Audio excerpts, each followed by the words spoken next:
এই ইয়াত কি কৰি আছ? আপুনি পেলোৱা গাখীৰ শুকুৱাই আছো। এই মোৰ থানাত জন্মদিন পাতিছো আহা। কা তোৰ মই জন্ম হলো চা হবি এতিয়া তাকে যা যোগাৰ কৰি আছো ধুতিখন পিন্ধি আহি যা।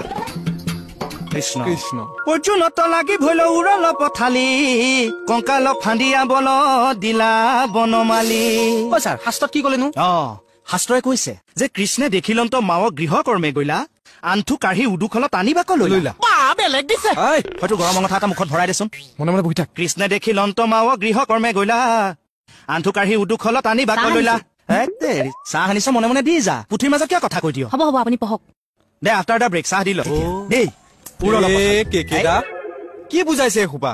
আচল কথাটো এইটো তাৰমানে কৃষ্ণ যেতিয়া শিশুকালত দুষ্ট আছিলেতো সেইকাৰণে দুষ্টৰ কোবত যশোদাই উৰলত বান্ধি থৈছিলে। সেই উৰলটোকে কৃষ্ণই চুচুৱাই চুচুৱাই নি অৰ্জুন গছডালত লগাই দিলে।